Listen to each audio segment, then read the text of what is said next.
Good morning, everybody, and thank you very much for joining today. Still a few people just coming in for the session. Really nice to see the level of interest in today's session. We're going to crack straight on because we've purposely kept today's webinar fairly brief, and we're going to try and stick to that half hour. My name's Rob Gould from Barker, and joined today by my colleague Matt Isherwood, and we're going to run through a session on good estates management for schools, focused around the Capital Advisors Programme and some of the lessons learned from that session. So we're going to record today's session, just so you know. You should have had a notification pop up. So if you want to review any of this stuff, then absolutely, the recording will be sent out to everyone at the end, and the slide deck will be available. So we're going to crack straight on. So obviously, a couple of weeks ago, the DfE published a report which was based on the pilot of its Capital Advisors Programme, which is where they actually visited 20 trusts as a sort of pilot phase in 2021-22, and then a following 50 trusts were visited in the year 22-23, and at the same time some revisits were done to the original 20 that were part of the initial format. And the idea of this was really to look at whether any of the recommendations that had been made regarding estates management sort of process and strategy had been followed, and if they had that had any actual impact. So the idea of the programme really was to twofold, really, or certainly this is the DfE's stated objectives, was firstly to try and support trusts to try and improve estates management, the way that function is actually performed, and to actually see if any tangible financial and operational efficiencies could be generated from best practice. And the second thing was obviously from the DfE's own point of view, to get an understanding of where we sit as a sector in terms of competence and experience and capability, and what the kind of potential is to roll out further sort of best practice across the sector. So today what we thought we'd do is look at the findings from that programme in a fairly brief way, but pick out some of the key areas that were consistently found to be some of the biggest recommendations and areas for sort of further revisiting. Have a bit of a think about what we can do, and almost use this as a bit of a refresh. Take a step back, take a breath before Christmas, and kind of re-evaluate some of the core functions that we need to be thinking about in terms of our overall estates management strategy, and what the impact of doing some of those things could be. So I'm going to start off talking a little bit about some of the high-level strategic findings that were found out of the CAP programme. Matt Isherwood's going to go into some of the slightly more detailed work around estates management in terms of condition surveys, compliance assurance, and suitability and sufficiency data. And then I'm going to wrap up with a little bit of a canter through project delivery, because that's another one of the big areas that was found to be one of the key areas that most of the recommendations were focused around in terms of actually delivering capital projects. But we're going to use this very much as a quick sort of skeet through a lot of content, and what we will do at the end, as well as having hopefully a few minutes for some questions if there are any, is also a little bit of a poll so that we can find out what everyone's got an appetite for, because all of these areas that we're going to go into today will definitely be suitable for a sort of a deeper dive session maybe next year, and it'd be nice to hear from you guys as to what out of all of those options, what would be chiming most with you in terms of areas that you'd like some more advice and support on. So in terms of the findings from the Capital Advisors Programme, there were sort of some key areas really that came up. First of all, it was around GEMS and estates sort of strategy in general. So I'm going to talk a little bit about having an estates vision, having an estate strategy. Matt's going to then talk about some of the core data requirements, and one of the big issues was finding that over half the trusts didn't have sufficient condition survey data and asset management plans in place. So the real bedrock sort of core of our estates management function. And then, as I say, we'll talk about that project planning and delivery piece as well. So if we start off with GEMS, and hopefully you're all familiar with the Good Estates Management for Schools guidance, and we talk about GEMS audits and we talk about GEMS as best practice, and it is that, it's not compulsory. And when we talk about some of these things, it's not about beating ourselves up or trying to measure ourselves against a particular set of criteria. But on the whole, GEMS is a good structure and provides a good framework within which we can all measure ourselves and try and make sure we're delivering that framework of core competencies and functions within the estates team. So there may be other things outside of GEMS that you do as a trust, and that's fine. And there may be areas that you think could be developed more, certainly in terms of areas of things like energy and sustainability. GEMS does fall a bit short in that area, and we've done lots of sessions on energy and sustainability, so we're going to purposely kind of park that a little bit for today, but obviously lots of content and support we can give on that.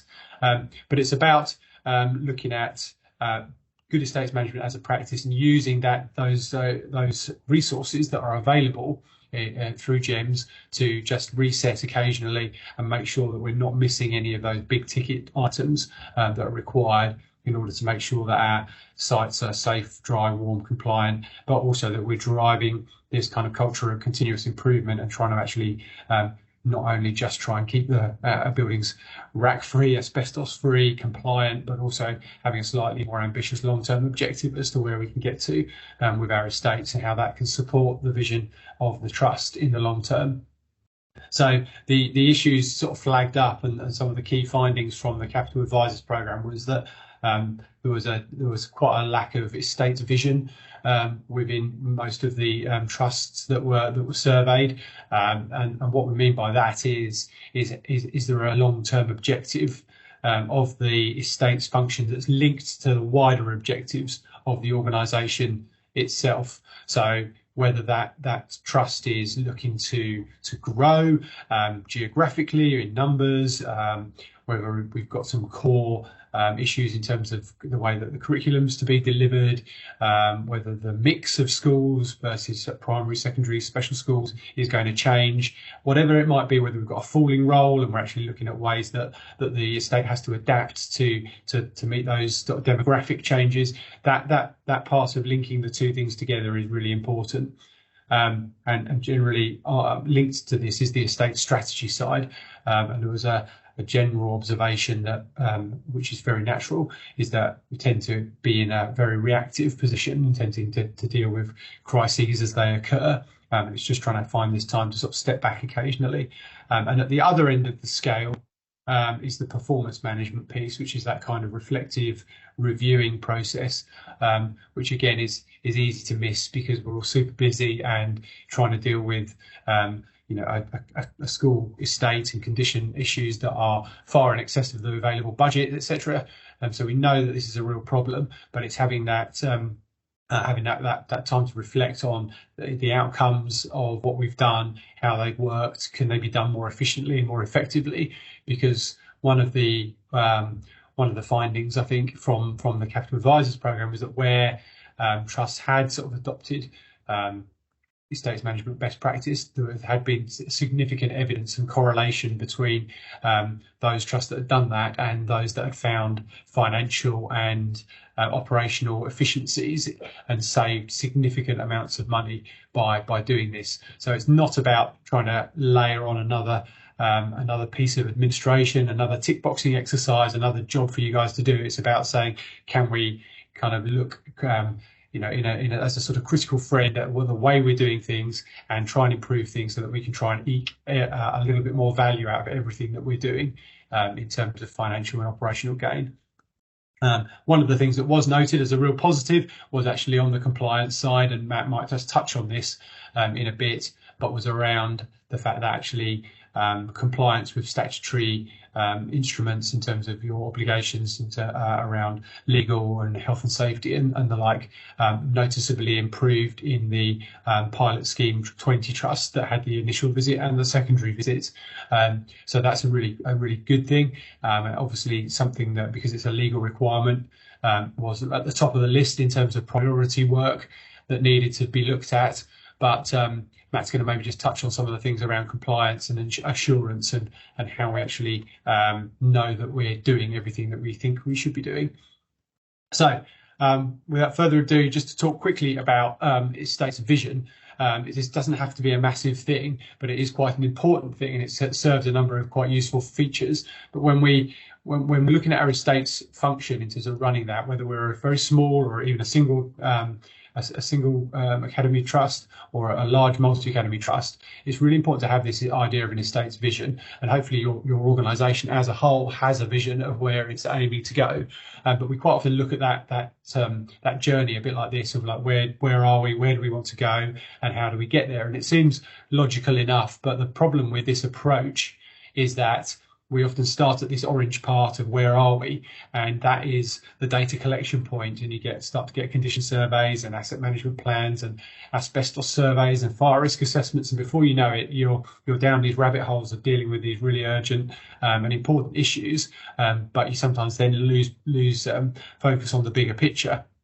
So what we try and encourage trusts to do is to try and actually put the vision first and decide collaboratively, not just as an estates or an operations function, but as a whole education organisation, where are we going, and make sure that our estates vision links to that. And then once we know where we're going, we can do the where are we and the how do we get there piece.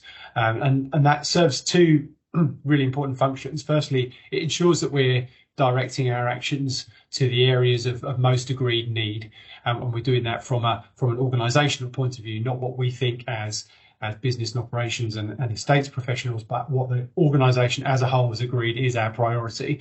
And secondly, it's an opportunity to break down this barrier between the education side of the business of the organisation and the business side of the organisation, and realise that actually we've got to work collaboratively together. And by talking to the educational side of the business, educational side of our organisation, for them to understand how we can, as an estates and business operations finance functions, support their wider objectives, it really helps that conversation. So an example would be that very frequently we see things like estates being maybe pushed down the agenda a little bit on things like governance and governors and board trustee meetings, and it's because this can very quickly become just being seen as a bit of a dry operational issue, and it's really important that we understand the impact that our buildings can have on educational outcomes. So it's a really nice opportunity to be able to not just make sure that we're doing what should be done to benefit the organisation best, but also what is best to be the way that we can best engage with the rest of the organisation, so that when we've got some asks of teachers, there's going to be some disruption because we're trying to do a capital project or something, you get a lot more buy-in, a lot more understanding from each part of the organisation about that. And just to kind of put that into context, this is from the GEMS guidance, and it just shows how that school education vision or the trust educational vision is the critical catalyst for all of this, and everything is driven from that. Everything has to feed back into that way, and the asset management planning and that big box in the middle is where we spend a lot of our time, and quite rightly so, because it's a lot of important work that goes on there. But it's just having that thought about making sure that we're bookending that with a bit of vision and a bit of strategy and a bit of review, strategic sort of review, to make sure that we're doing things in the most organised way, and actually reviewing what we're getting out of our actions. So that's kind of setting the scene a little bit. I'm going to pass over to Matt. He's going to cover off a little bit about how we go from that vision piece to actually creating an estates strategy. Matt, over to you. Yeah, hi everybody.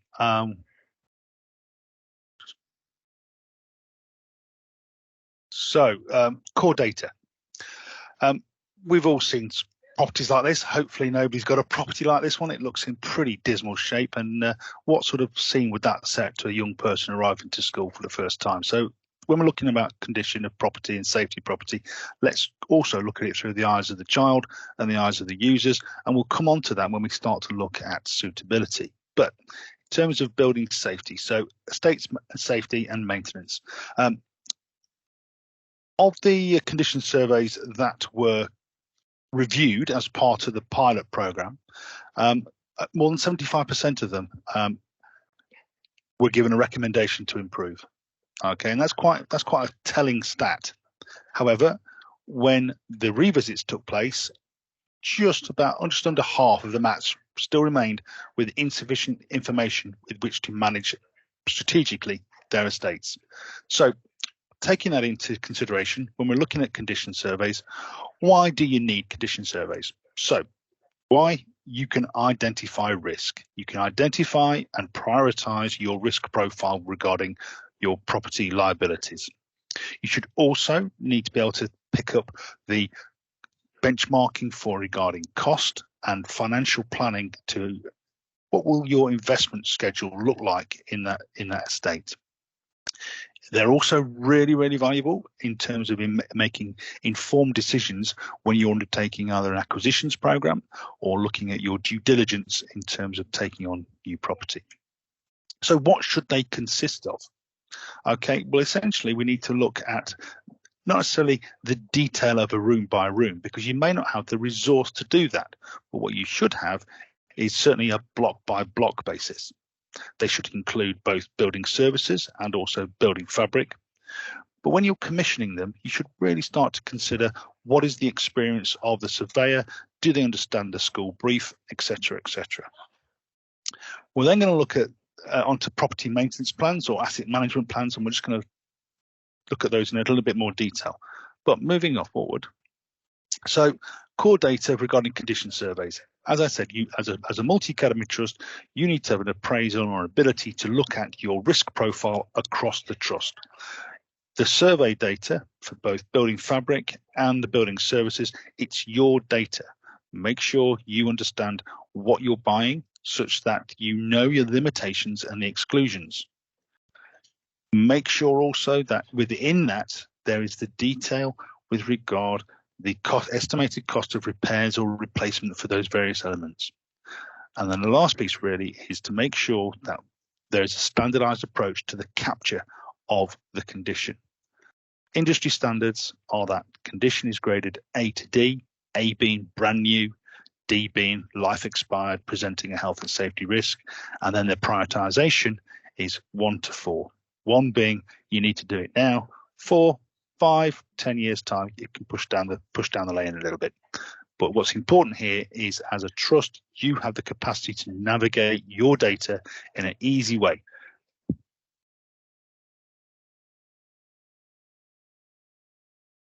Once you've got your data, the next thing you really need to think about then is building up the packages to inform that investment planning.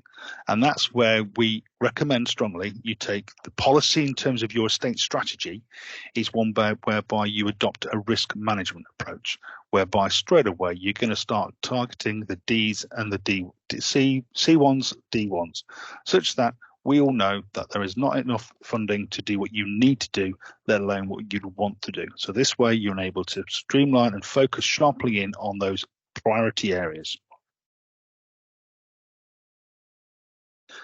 So on to asset management plans. So most academy, during the review by the Capital Advisors Programme, most of the academy trusts at the pilot stage did not have an asset management in place. But by the revisit, over a quarter of these academy trusts had a plan in place. So why are these things important? Well, essentially, it improves the efficiency of your data collection.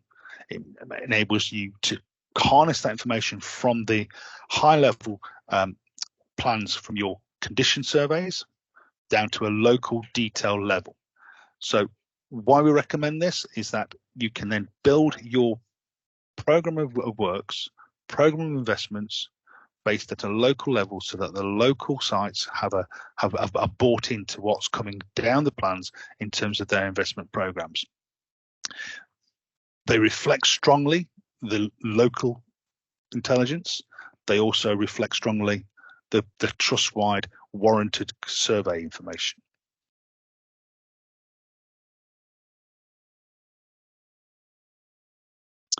So the next part really we're going to look at is core data and that suitability and sufficiency. Rob mentioned about compliance, and it was really pleasing to hear from the Capital Advisors Programme that statutory compliance had greatly improved across the pilot schools, and particularly it stepped up again on the revisit. However, statutory compliance is a huge area to cover, and we're not going to cover that in any detail today, but we're going to focus something on that we haven't looked at before, and that's suitability and sufficiency. So in terms of suitability, this is very much where estates function needs to be led by the education specialists.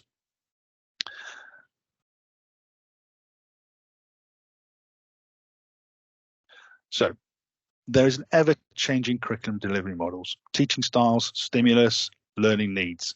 The photograph on the left there is probably more reflective of the classrooms I had when I was a child, and I'm pretty sure most of us, when we walk around our primary schools in trusts, will see something similar to the one on the right there. Lots of stimulus, lots of information, particularly compared to the more drab surroundings on the left-hand picture there. However, my challenge to colleagues on the call today is actually, is it good enough for your child? So I was fortunate enough to go out to Norway, where I visited my brother who lives out there, and this is the sort of early years. They don't start teaching until they're about 6 out in Norway, and this was my niece's classroom. A marked difference to the primary school we just saw on the other side. So the question still remains there. Is it good enough for your child? And I think that should always be our test case to ask when we're working with the estates function and we're working across into the educational experts about what is right for the teaching practice, the learning styles, and the young people in our care.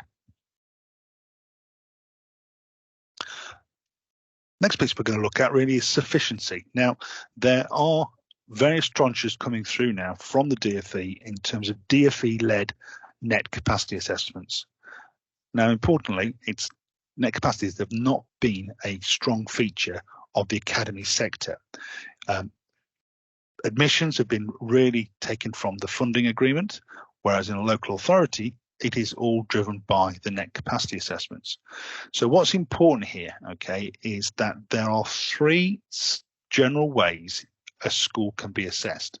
First of all, by assessing the design to standards, okay, and that's the building bullets and standards. The second part is by assessing your timetable and the space required to deliver it with the current groups and the current sizes and themes of education and the learners that you have responsibility for. There's also a standardized net capacity calculation. Now, as you might expect, those 3 types of net capacity assessment will reveal different outcomes.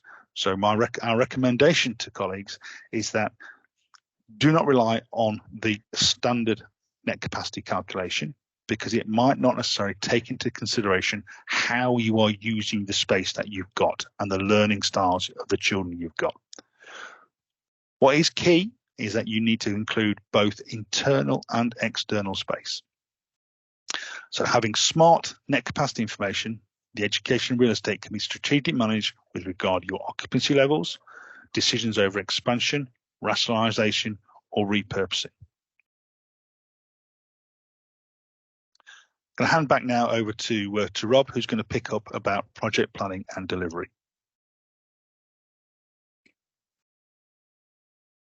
Thanks, Matt. That's great. And as I say, yeah, this is very much going to be a whistle stop today. So we are going to ask at the end about maybe some follow-up sessions. So I appreciate we are skipping through some of this content, but all of that's really important. And I think on the net capacity side of things, there was a net capacity assessment, there's a capacity assessment program underway at the moment. We've done a bit of comms and guidance through CST on that. But really important that you're all aware of that.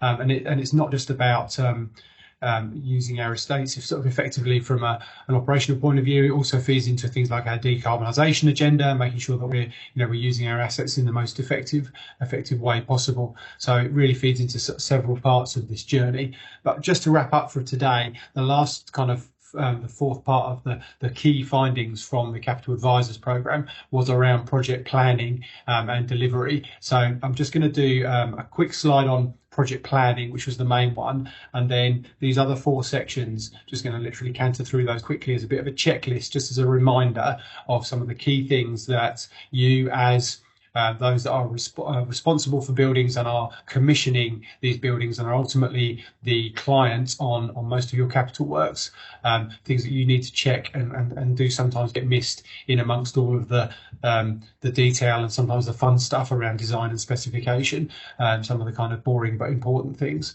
So in terms of planning, what we're talking about in particular is about appointment of the right team, and obviously we are professional property consultants, so to a certain degree we would say this, but I think it's about just recognising limitations where they exist in your organisation and make sure you have got the appropriately trained, qualified and insured people to do certain tasks, and also just to recognise where the value is in having an external consultant and where they can help drive best value out of the supply chain. We've seen this hugely in the energy arena recently, in terms of the vast difference in prices for installing things like LED lighting and solar PV, and we've seen variances of almost 100% in the sort of scope of some of the prices that have been quoted, and so doing some of this stuff at scale or by those that have been guided by those that understand the supply chain, the market,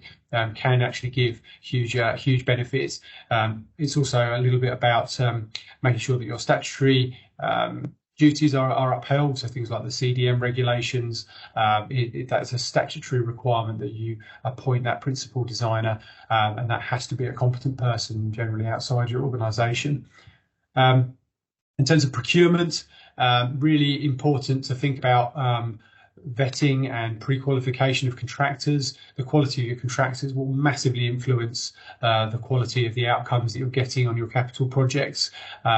Very often this is left to a consultant, or it might be on a smaller project that you just using the same people that you're always using, and it's about understanding the different options that are available to you in terms of sometimes frameworks are a good solution because they require a certain amount of compliance and checking, but also there's a huge value in local supply chain and establishing some relationships. But we're all in a position, whether we're a very small or a very large trust, we're all in a position that we pretty much know that we've got a certain pipeline of work in some of the core areas of running our estates in terms of general management, maintenance, and we can actually use that to our advantage to try and get best value out of the supply chain.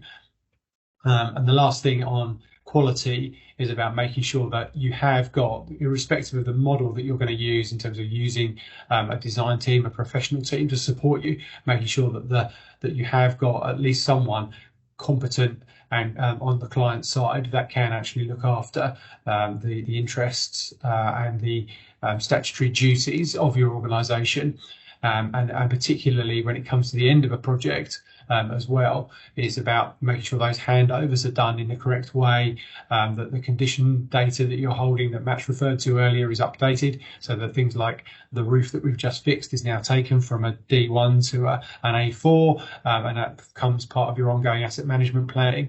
But also that we are doing this review process. We're working on lessons learned, what could have be done better. And I think one of the findings from the Capital Advisors Programme was about some of that early stage work. So not just thinking about getting your professional team in when you know you've got a project and you're ready to sort of push the button on the actual design and construction. It's about maybe having some of that early stage advice on feasibility, on budget and cost planning, and making sure that thread goes all the way through your project, so that you don't start on the back foot in terms of coming up with issues such as insufficient budgets or coming up with statutory consent problems that you hadn't foreseen at the outset. So those are some of the things that were sort of flagged up regarding project planning, but it just kind of indicated to me that there were a few other areas that were worth just having a quick refresher on while in the context of this session. And as I say, it might be something that we want to go back into in a bit more detail, maybe in a session next year after we've had a chance to take a break, immerse our heads in a bucket of sherry and come back in January refreshed and renewed. But in terms of safety, just thinking that you could maybe just use as a bit of a checklist. Obviously, safety is the most important part of any construction project. It supersedes everything else. But understanding the construction design management regulations, make sure you appoint a principal designer in those circumstances where that's required, and making sure you're checking with your professional team if necessary, conducting searches and investigations, making sure that wherever possible you physically separate construction activities from education activities, as a sort of really core principle of organising sites, using safety records, and this is in terms of appointing contractors. Actually, rather than just looking at it on price, looking at some of these value added and qualitative measures when choosing a team, making sure you're choosing contractors that are used to working in education institutions and have accreditation such as CHAS. And then things like risk assessments and method statements, making sure that that is not just done as a box ticking exercise, that this is something that is relevant to your school, your setting, your individual circumstances. In terms of insurance, absolutely critical. It's a really quick thing to just say, and it's the bottom point on here, but this should be a gateway process. You should not be starting any capital project until you have a firm understanding of what the insurance provisions of that contract are, and that they're in place before you start, because it could literally be day one, and this is the sort of thing that gets put off to maybe a week or two into a project, and it could be right at that beginning that an incident occurs. So really important to maybe establish this difference between works being commissioned on a letter of intent or a purchase order versus a building contract. Just understanding that the building contracts are there for a reason. They're pretty simple, lightweight documents in terms of cost. The cost of a JCT contract's about 35-40 quid, but where that could save you in terms of issues down the line is enormous. But just understanding what those provisions are within that insurance contract, within that building contract, is vital, because they don't always put the provision for insuring your building onto the contractor. Most of the time you will retain that obligation, and that's really important for everyone to understand.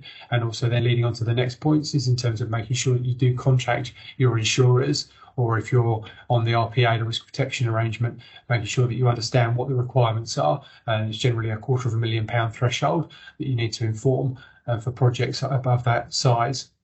So as I say, just reiterating that whatever you do not go into a construction project being unaware of what the insurance requirements are, and your requirements as a client, as an employer under that contract are. But have a contract if you possibly can. It's one of those things that 99 times out of 100 it goes in the bottom drawer and you never need it again, but when you might need it, it's invaluable.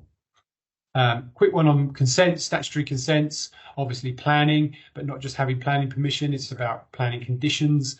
This frequently gets missed. So you think you've got planning consent, but actually before you start, there are a list of pre-commencement conditions that have to be dealt with. And the earlier that can be brought up, the better. Obviously, building regulations.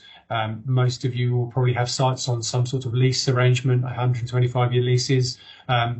Every local authority in the country seems to have a slightly different approach. Some are very laissez-faire, others are very strict about making sure that you apply for licenses to alter if you're looking to make changes to the buildings. The last three are probably more relevant to those in maybe slightly more urban and sort of city centre environments, because a lot of school sites have got the luxury of a bit of land around them. But any party walls, access in terms of scaffolding, particularly if any of your buildings are about public areas, and thinking about crane oversailing and that sort of thing if you've got larger projects, because they can be real problems that take a bit of time if you're actually on site already. And the last one is about finance. Just really a bit like the insurance thing, it's just about understanding the payment process right from the beginning of a project. So understand the chain of events that will occur in terms of having works applied for by the contractor, valued by yourself or by your consultancy team, and then certificated and paid, and what that timeline actually looks like, and what your obligations are as an employer. Because this is something that can be done nice and effectively and gets a lot of goodwill. But as soon as the money stops flowing, sometimes that's the catalyst for an element of relationship breakdown in a construction project. So similarly, if you've got works going on site, it's about making sure that your responsible person, your client side representative, has got some sensible authority limits. You do not want your estates manager having to go back to the CEO or the head teacher for every £50 variation that might occur. That's just going to hold the whole thing up and cost more in delay than it would do in the amount of money that's being spent. So it's about agreeing some sensible limits of authority. Having cash flow forecasts is a really useful thing that you can set up at pre-contract or pre-commencement stage. So understanding what the program for the contractor looks like and how much money is expected to be claimed for at each of those stages up front. And that's not an unreasonable thing to ask for. You know, the contractor will have a program, and if he doesn't, it's a good time to be asking why they don't. And there's no reason why that program of work can't be linked to finances. So, and that obviously leads on to things like holidays and making sure that you've done everything your end to make sure that you can facilitate those payments in an efficient way. So I think that's pretty much everything we were going to try and cover today. I appreciate it has been a real skip through, and we were trying to keep it a bit brief today, just because we know everyone's tired and on the lead up to Christmas.